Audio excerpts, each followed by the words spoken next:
और 6 कर्तव्यों के माध्यम से वह अपने जीवन को व्यवस्थित करता है।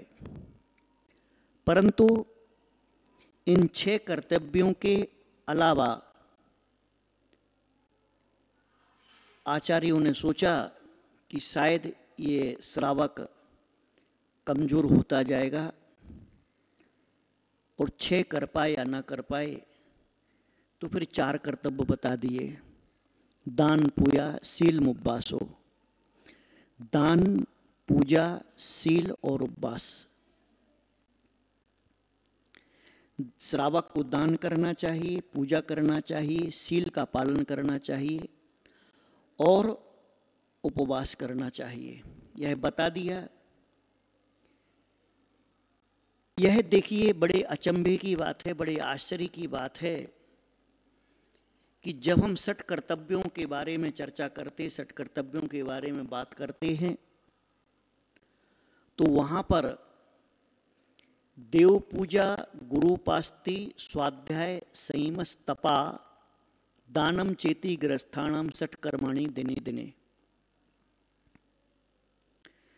तो यहाँ पर जब गुरु उपासना की चर्चा चल रही थी, गुरु उपासना की बात चल रही थी, तो इसमें गुरुओं की उपासना का शब्द तो आया है, परंतु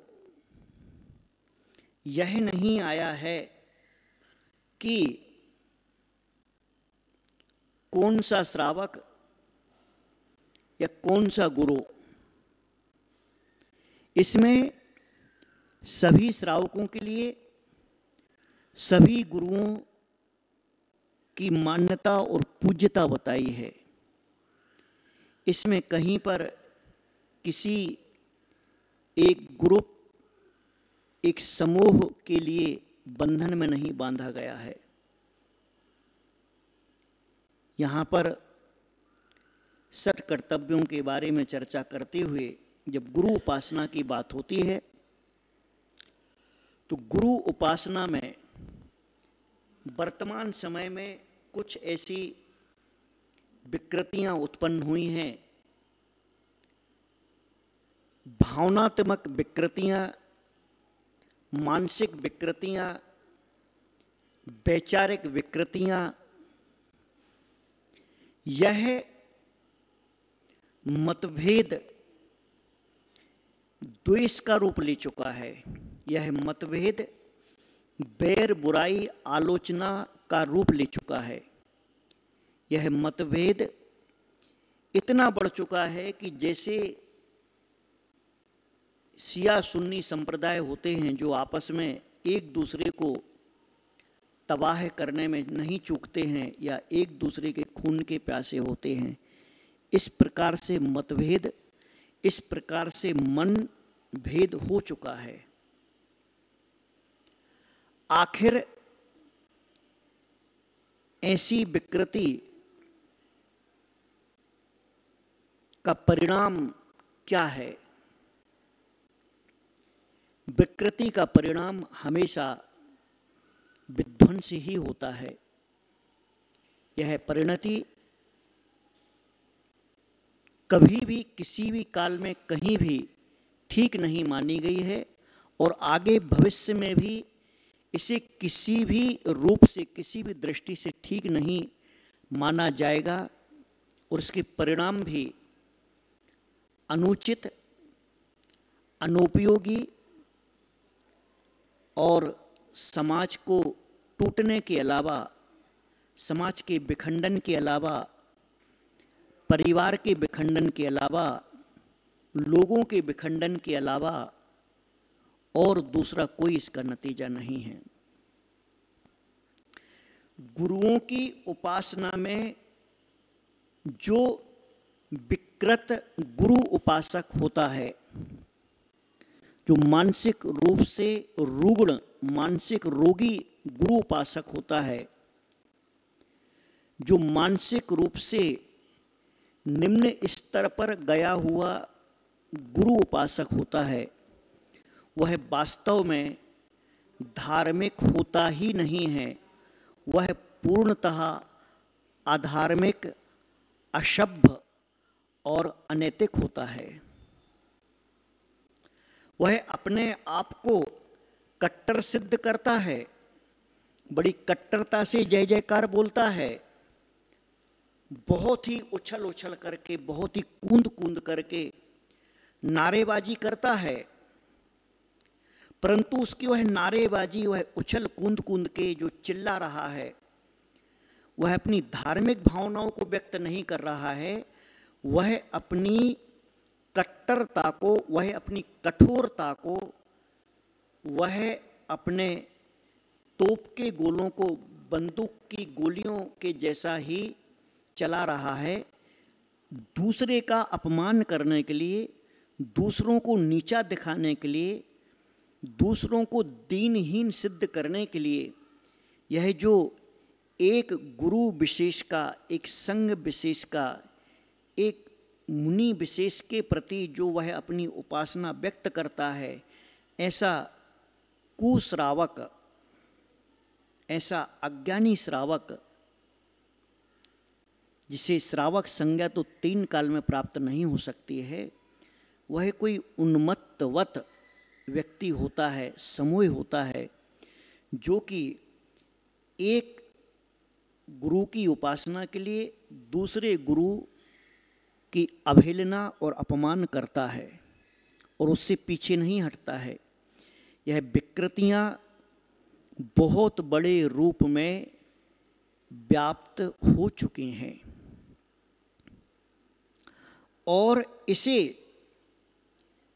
जिनका सपोर्ट है, इसका जो समर्थन कर रहे हैं और इसे जिन्होंने ईजाद किया है, उत्पन्न किया है, इस मत और संप्रदाय को अपने आप को श्रेष्ठ सिद्ध करने के लिए, अपने आप को बड़ा बनाने के लिए, अपने आप को सर्वश्रेष्ठ प्रतिष्ठित करने के लिए जिन समूहों ने, जिन संघों ने या जिन्होंने इस पिच्छिका को धारण करके यह दुष्कृत्य किया है, यह अपराध किया है, यह पाप किया है, इसे किसी भी हालत में, किसी भी परिस्थिति में, कहीं भी और कभी भी सही नहीं माना जा सकता है।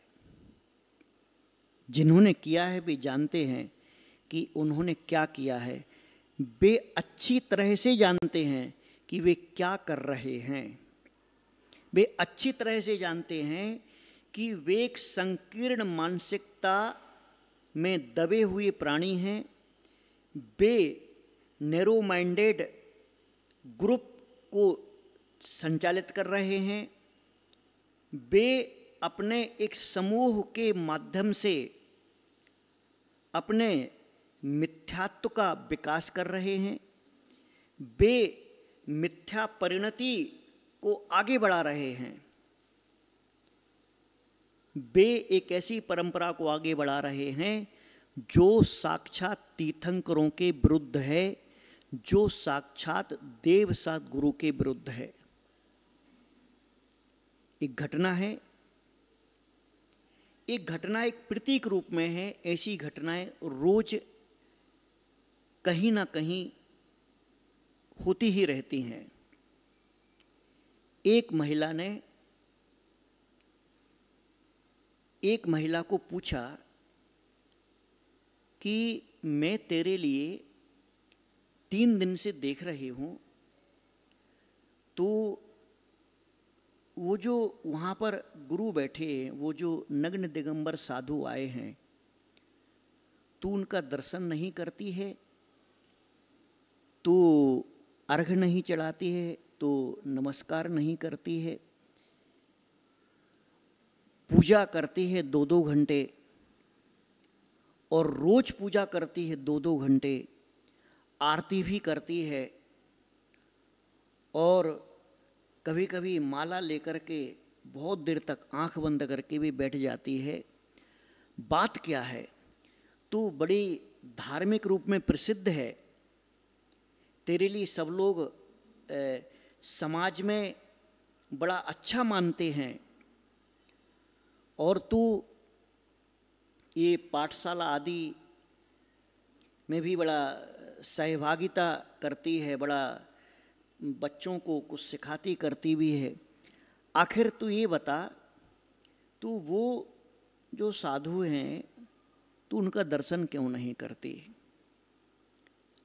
वह कहती है, वह महिला, जो दूसरी महिला जिससे पूछा गया था, मैं सिर्फ हमारे संघ और हमारे संघ के साधुओं का ही दर्शन करती हूँ, ऐसा मेरा नियम है।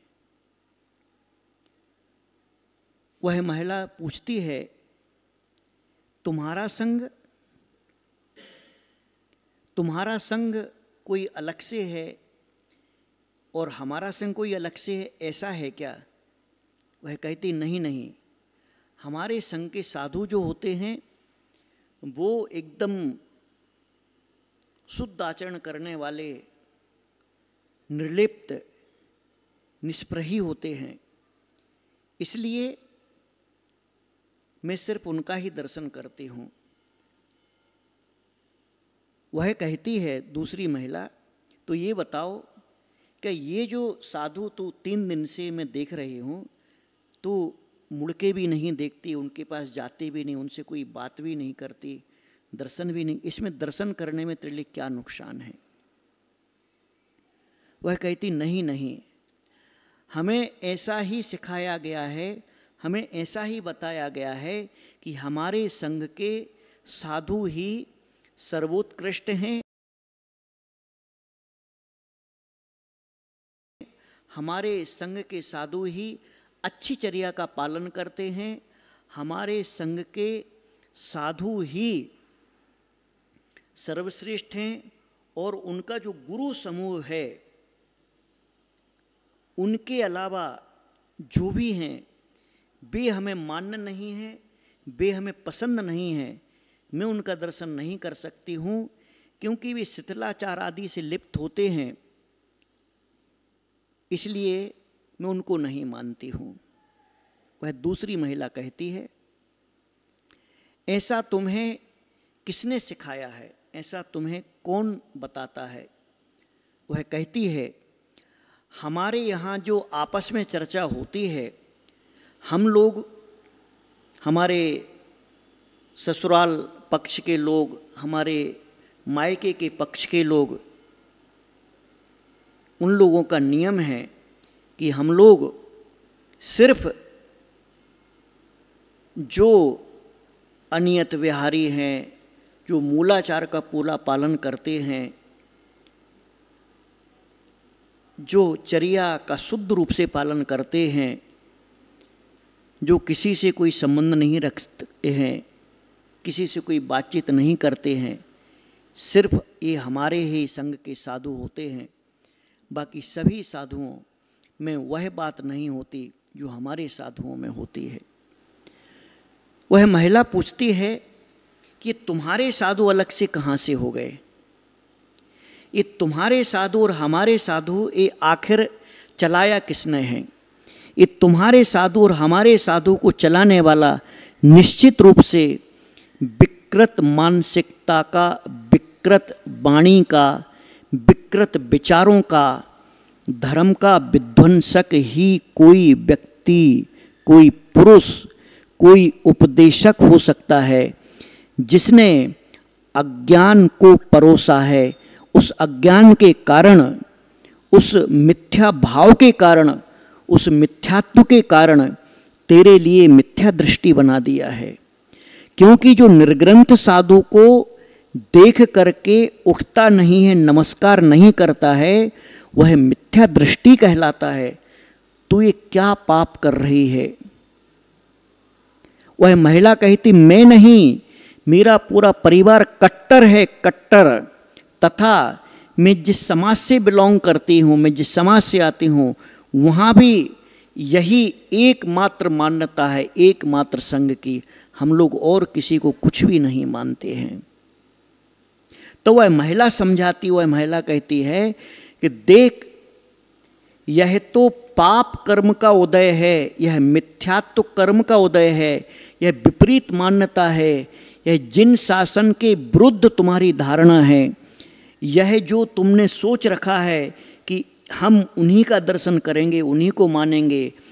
यह तेरे मन में मानसिक रोग उत्पन्न हो गया है हीनता का।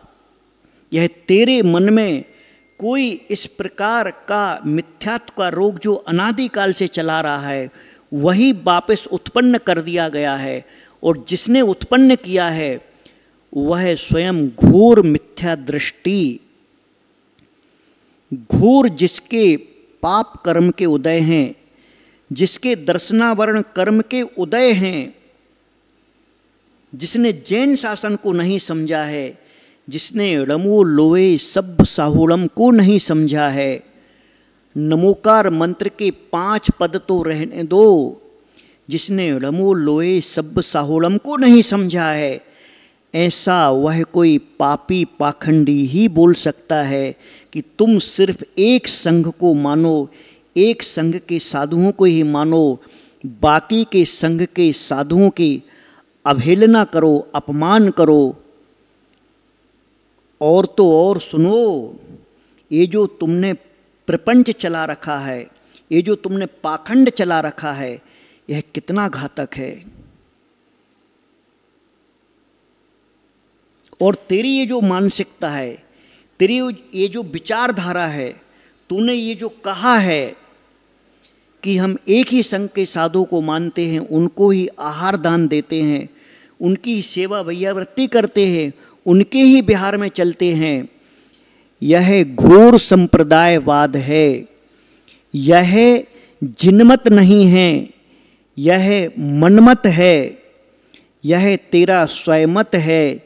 इस जिनेंद्र भगवान की वाणी के अनुसार तू नहीं चल रही है, या तेरा परिवार या तेरा समाज नहीं चल रहा है। तुमने यह जो विचार कर रखा है यह तेरे लिए आत्मघाती है, यह तेरे लिए धर्मघाती है। ऐसी कठोरता, ऐसे कठोर विचार, ऐसे मिथ्या भाव, ऐसी मिथ्या परिणति एक निर्ग्रंथ साधु के साथ चलने का तुम्हारा भाव और मन हो जाता है, एक गुरु की उपासना करने का मन हो जाता है, एक साधु को आहार दान देने का मन हो जाता है, और दूसरे साधु के साथ ना चलने का मन होता है, ना दूसरे साधु को तुम्हारे लिए दर्शन करने का मन होता है, ना दूसरे साधु को आहार दान देने का मन होता है, ना दूसरे साधु के साथ तुम चल सकते हो। यह जैन शासन का अवर्णवाद है, यह जिनेंद्र भगवान के सिद्धांतों का खंडन है। यह पुण्य कर्म नहीं है, यह पाप कर्म है। और यह पाप कर्म, कभी सोचो, गुरुओं की मन वचन काया से, भाव से, कर्मों से की गई अवहेलना और अपमान का कैसा कैसा क्या क्या परिणाम होता है, कभी तुमने पढ़ा है क्या? कभी तुमने शास्त्रों का अध्ययन किया है क्या? कभी तुम्हें जिन लोगों ने, जिन उपदेशकों ने, जिन अज्ञानियों ने तुम्हें यह ज्ञान पिलाया है, तुम्हारी यह जहरीली मानसिकता बनाई है कि तुम इनको मानो, उनको मत मानो, तुम इनकी सेवा करो, उनकी सेवा मत करो, तुम इनके दर्शन करो, तुम उनके दर्शन मत करो, कभी उनका ब्रेन मैपिंग करवाने का, कभी उनसे पूछने का कि तुम अपनी आत्मा पे हाथ रख के कहो, क्या यह तुम जैन शासन के अनुसार वक्तव्य कर रहे हो? क्या तुम जैन धर्म के अनुसार प्रवचन कर रहे हो? क्या तुम जैन शासन की श्रद्धा रखते हो? क्या तुम जैन धर्म को मानते हो? वह व्यक्ति ना श्रावक हो सकता है, ना साधु हो सकता है, जो इस प्रकार के दुर्विचार, दुष्कर्मों का प्रचार प्रसार करता है, इस प्रकार की मिथ्या मानसिकता रखता है। वह गुरु उपासक नहीं हो सकता है, वह स्वयं उपासक हो सकता है। वह गुरुओं की पूजा करने और कराने वाला नहीं हो सकता है, वह अपनी पूजा करने और कराने वाला हो सकता है। ध्यान रखना, यह बहुत निचले स्तर के विचार और भाव होते हैं। इन्हें जैसे बने तैसे शीघ्र, अति शीघ्र छोड़ देना चाहिए और उन लोगों से सीखो, उन लोगों से जानो। सड़क पे चलता हुआ साधु जब शहर में निकलता है, गांव में निकलता है, मंगल विहार करता है, विचार करो जिसने जैन धर्म के काखा गाखो नहीं जाना है, जिसने नमोकार मंत्र को नहीं जाना है, जो जैन धर्म के सिद्धांतों को नहीं जानता है, वह सिर्फ इस पिच्चिका को देख करके, नग्न भेष को देख करके ऐसा व्यक्ति, ऐसे स्त्री पुरुष चरणों में झुक जाते हैं। आप विचार करो, वो श्रेष्ठ हैं या तुम श्रेष्ठ हो? तुम अपने आप को जैन कहते हो, अपने आप का जैन सरनेम लगाते हो। नमोकार मंत्र की आप बोलते मैं माला करती हूँ, माला करता हूँ, आप स्वाध्याय करते हो, ये तुम्हारा नमोकार मंत्र है, ये तुम्हारा स्वाध्याय है? नहीं, ये नहीं हो सकता, ये बिल्कुल नहीं हो सकता। ना आपका नमोकार है, ना आपका स्वाध्याय है। विचार करो, गलत काम करने वाली एक स्त्री जो अपनी देह को बेच करके अपने जीवन को यापन करती है, वह स्त्री जो वासना में लिप्त है, वह इस निर्ग्रंथ भेष को देख करके चरणों में झुक जाती है। और तुम कहते हो मैंने ये व्रत किया है, मैं वो व्रत करती हूँ, मैं ये कर रही हूँ, मैं पतिव्रता हूँ, मैं ऐसा हूँ, मैं वैसा हूँ। और तुम निर्ग्रंथ साधु को देख करके तुम्हारी आंखें मुंद जाती हैं, तुम्हारा मुंह फिर जाता है। विचार करो, श्रेष्ठ कौन है? क्या तुम्हारा जीवन, क्या तुम्हारी मानसिकता उससे भी ज़्यादा गई बीती हो गई है? क्या तुम उससे भी ज़्यादा गए बीते हो गए हो? यह बड़ी सोचनीय बात है, बड़ी ही दर्दनाक और बड़ी ही मानसिक रोगों से ग्रसित बात है कि आप उस सड़क पर खड़े हुए जिसे आप गंवार कहते हो, जिसे आप अनपढ़ कहते हो, जिसे आप किसान कहते हो, जिसे मजदूर कहते हो, ऐसे व्यक्ति आकर के ये नहीं पूछते हैं साधु से कि तुम कौन से संघ के हो, तुम्हारा क्या नाम है। वो आकर के गुरु के चरणों में सिर झुका लेते हैं और पुण्य कमा लेते हैं, पाप नहीं कमाते हैं। निर्ग्रंथ भेष को देख करके, पिच्चिका को देख करके जो चरणों में आकर के झुक जाता है, ऐसे व्यक्ति तो पुण्य कमाते हैं, महान पुण्य कमाते हैं। और जो व्यक्ति अपने आप को कहे कि मैं पढ़ा लिखा हूँ, मैंने स्वाध्याय किया है, मैं साधुओं के संघों में जाता हूँ, मैं साधुओं के प्रवचन सुनता हूँ, रोज़ टेलीविज़न पर प्रवचन कई सालों से सुन रहा हूँ, रोज़ कई बार कई संघों में जाता हूँ, कई कई दिनों तक वहाँ रहता हूँ, आहार देता हूँ, और अगर आपने एक ही संघ की मानसिकता बनाई है तो आप नमोकार मंत्र को नहीं जानते। नमोकार मंत्र को तो छोड़ो, आप नमो लोए सब्ब साहुड़म को भी नहीं पढ़ पाए, नहीं समझ पाए अपने जीवन में अभी तक। उस अनपढ़ मजदूर या व्यसनी व्यक्ति जो शराब पी कर के भी निर्ग्रंथ गुरु के दर्शन कर लेता है, उसके मन में भेदभाव नहीं होता, तुम उस शराबी से भी गए भीते हो जो तुम एक निर्ग्रंथ को देख करके दर्शन नहीं कर पाते हो। यह तीव्रतम मिथ्यात्व कर्म का उदय है, तीव्रतम पाप कर्म और दुष्कर्म है। यह भयानक दर्शनावरण कर्म का उदय है कि तुम्हारे लिए एक निर्ग्रंथ मुद्रा तो तुम पूजनीय दिखती है और दूसरी निर्ग्रंथ मुद्रा तुम्हें दूसरी दिखती है, तुम्हें अपूज्य लगती है। तुम्हारी दृष्टि में एक निर्ग्रंथ मुद्रा श्रेष्ठ है और एक निर्ग्रंथ मुद्रा तुम्हारे लिए अश्रेष्ठ है। ऐसी जो मानसिकता तुमने अपने जीवन में बनाई है, ऐसा जो विचार तुमने अपने मन में बनाया है, ऐसी जो धारणा तुमने अपने जीवन में बनाई है, वह आत्मघाती और परघाती है। यह धारणा, यह मानसिकता कुगुरु उपासक ही कर सकता है। कुगुरुओं के संस्कार ही ऐसे हो सकते हैं। ऐसा कुज्ञानी अज्ञानी व्यक्ति ही हो सकता है जो दुर्गतियों के पात्र होते हैं, जो दुर्गतियों में ले जाते हैं।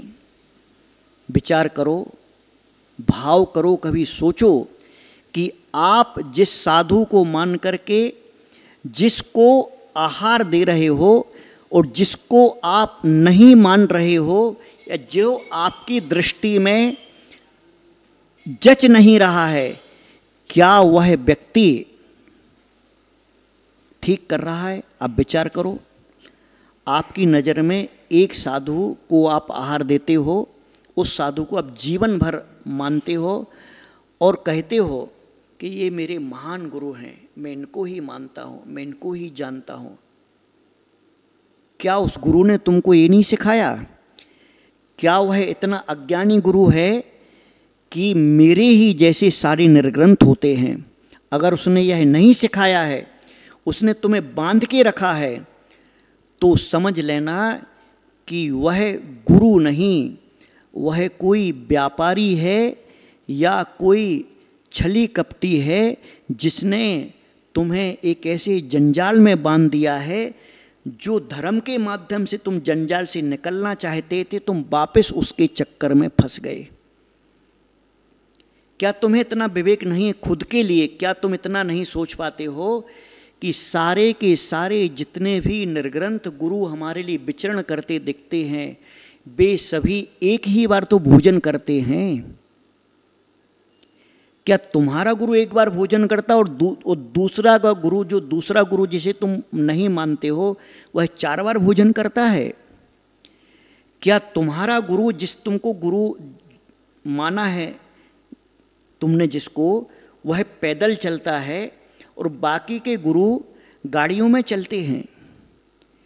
क्या तुम जिस गुरु को नमस्कार करते हो, पूजा करते हो, बड़े जोर जोर से गला फाड़ फाड़ के अर्घ्य चढ़ाते हो, दूसरों के अपमान करने की चिंता नहीं करते हो? क्या तुम्हारा गुरु इतना श्रेष्ठ है? और दूसरा गुरु, उसने भी तो निर्ग्रंथता को धारण किया है, उसने भी तो अरहंत के भेष को स्वीकार किया है, उसने भी तो मोक्ष के मार्ग को स्वीकार किया है। यह गलत धारणा पुण्य के उदय और पाप के उदय के कारण हो जाती है।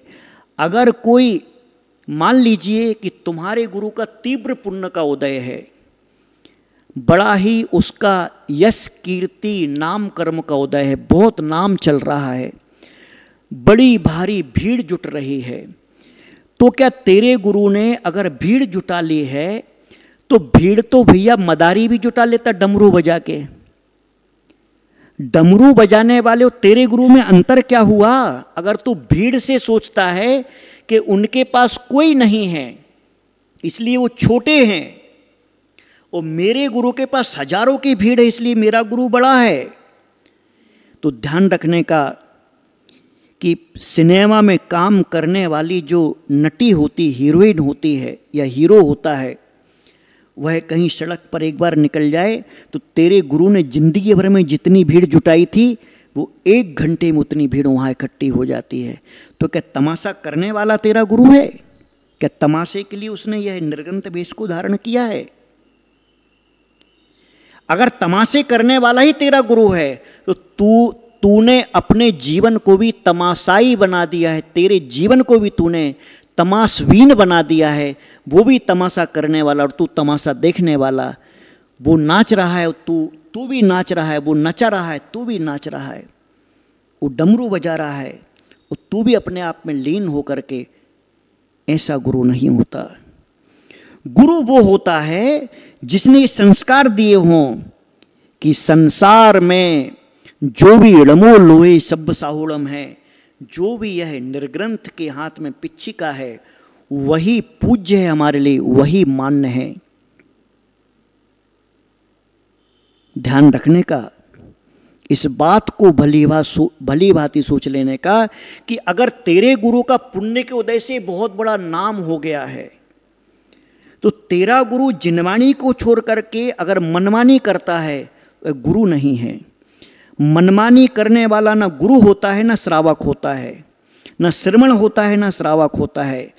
अपनी मनमानी से है जैन शासन नहीं चलता है, जिनवाणी से जैन शासन चलता है। मनमानी को करने वाला, मनमानी के सिद्धांतों को चलने वाला अपने पुण्य के उदय में कुछ भी करता रहे, कुछ भी बोलता रहे, कुछ भी बकता रहे, वो जैन शासन का प्रवक्ता नहीं होता। वह तो पागलों की तरह उन्मत्तवत विकृत मानसिकता का अज्ञान का पुतला होता है, जो यदवा तदवा कुछ भी बोलता रहे, अपने स्वयं मत की पुष्टि के लिए, अपने नाम के लिए, अपने संग के लिए दिन रात जो प्रपंचों में लगा रहे, माया जाल में लगा रहे। ऐसा ना तो गुरु होता है ना उसको मानने वाले गुरु के उपासक होते हैं। वे कट्टरवादी होते हैं। कट्टरवादी कभी भी जैन शासन का संरक्षक नहीं होता। कट्टरवादी कभी भी गुरु भक्त नहीं होता। कट्टरवादी कभी भी सेवाभावी नहीं होता है। सेवाभावी होने के लिए नरम होना पड़ता है। रमो लोए सब्ब साहोड़म की परिभाषा को समझना होता है। जिसने रमो लोए सब्ब साहोड़म को समझा है उसे मालूम है कि जैन शासन के सिद्धांत में किस किस प्रकार के कैसे कैसे मुनि साधु होते हैं। खुद होकर के कभी अपने जीवन में कोशिश करना कि इस जैन धर्म में पुलाक, बकुश, कुशील, निर्ग्रंथ, पुलाक, बकुश, कुशील, निर्ग्रंथ, यह जो साधु कहे हैं यह क्यों कहे गए हैं?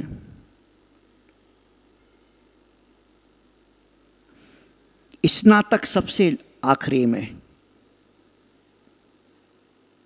निर्ग्रंथ उनके बाद। यह जो पुलाक, बकुश, कुशील, इनकी परिभाषाएं पढ़िए, सिद्धांत ग्रंथों में इनकी परिभाषाएं पढ़िए, इनको समझिए, इनको जानिए, इनकी क्या क्या विशेषताएं होती हैं, इनके क्या क्या लक्षण होते।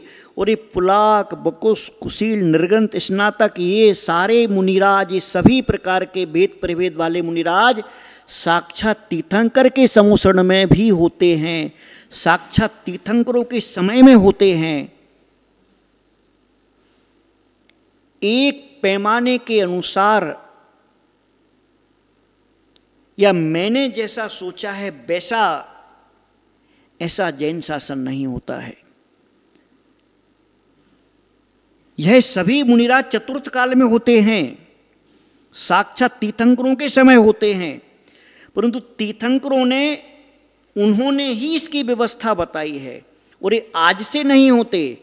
एक तीर्थंकर के समय में हुई ऐसा भी नहीं है।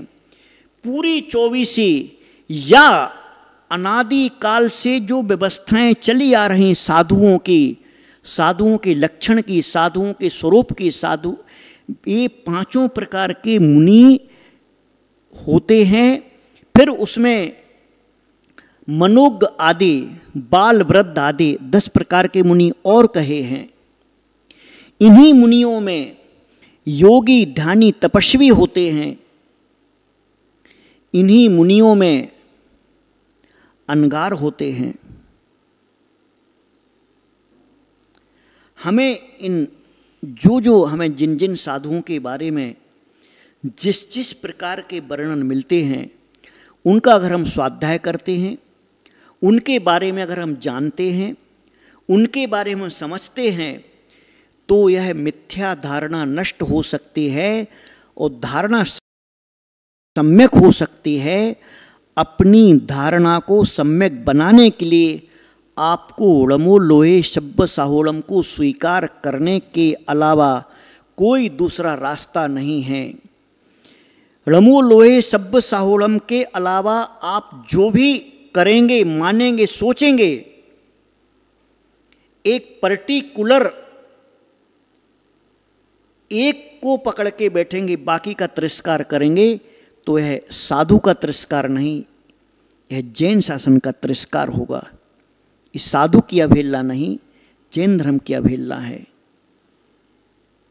इसलिए हमारे यहाँ पर कहा है देव शास्त्र गुरु।